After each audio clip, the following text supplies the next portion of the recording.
मैंने आपको last time भी बोला, अपने कैमरा ज़रा घुमाइए, दो ही पार्टीज़ की ओर ना करें। जिस दिन आप कैमरा राइट लेफ़्ट घुमाएंगे आपको बाकी पार्टीज़ भी दिखेंगे और आज़ाद साहब पहले दिखेंगे। बाकी हमारी पार्टी, आपको पता है हमारी पार्टी बोलती कम है और करती ज़्यादा है।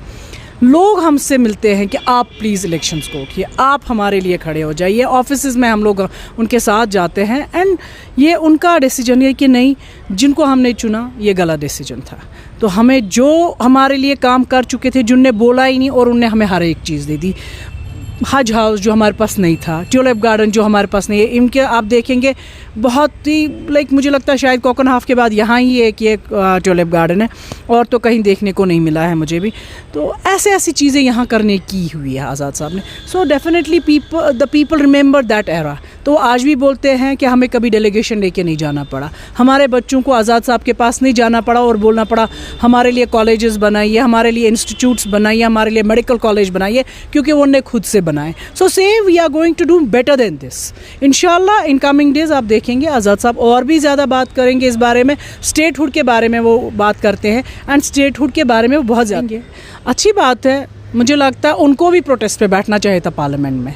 जो ये बोल रहे हैं क्या ऐसा, he should sit on the parliament on the protest, क्योंकि वो पार्लियामेंट में बोल सकते हैं इस time. Is M P, he has been selected, तो उनके लिए वोट लोगों ने किया। बहुत सारी उम्मीदें हैं कश्मीर, जम्मू कश्मीर के लोगों को उससे, स्पेशली कश्मीर के लोगों को, क्योंकि वो कश्मीर से जीत के निकले हैं। तो बहुत सारी उम्मीदें हैं। जैसे उन्होंने बोला कि हमारे बच्चों को बसेस से रुकाया जाता है एंड वो नहीं होना चाहिए, इट शुड बी स्टॉप्ड। या आज भी हमें लगता है हम गुलामों की ज़िंदगी जी, सही है, क्योंकि हमें लगता है, क्योंकि हम जब चलते हैं तो बैग खोलिए, गाड़ी डिक्की खोलिए, ये क्या है, कहीं नहीं ये हुआ है। मुझे लगता है कि हम लोगों के लिए कोई उठता नहीं है, बात नहीं कर पाता है, क्योंकि अगर फ़लस्तीन में हुआ सारी दुनिया उठी, बट कश्मीर में 35 ईयर से हुआ कोई बात नहीं करता है। हमारे बच्चे आज भी जेलों में पड़े हैं, हमारे बच्चे एजुकेशन प्रॉपर्ली नहीं पहुंच रहे। जो बच्चे दिल्ली में हैं उनको इतना टारगेट किया जाता है ये कश्मीर से। क्या कश्मीरी होना गुनाह है? क्या तब कश्मीर की ये बात नहीं करते थे जब यहाँ कश्मीरी इनको वेलकम करते? तब की बात क्यों नहीं ये करते? क्योंकि कश्मीरी ने हर एक को वेलकम ही किया है और दिल से चाहा है। तो उनकी बात करिए, उनके बच्चों की बात करिए, उनको सिक्योर दीजिए, उनकी सिक्योरिटी दीजिए। क्योंकि अगर आप यहाँ आते हैं तो हम आपको वेलकम करते हैं और हमारा बच्चा जब जाता है वहाँ तो उनको बोलते हैं कि ये कश्मीरी है। क्या वो दहशतगर्द है?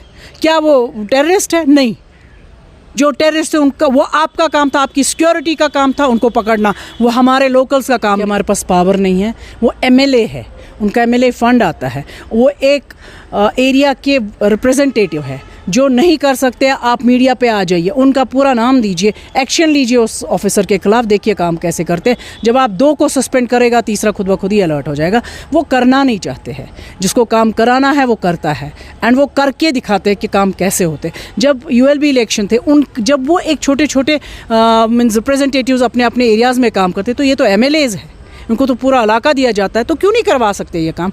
ये करना नहीं चाहेंगे वो दूसरी बात है, बट आप उठिए, उनसे काम कराइए। आप सेक्रेटरीट में जाइए, आपकी मिनिस्ट्री अपनी है इस टाइम, तो उनसे काम करवाइए, उनसे बोलिए।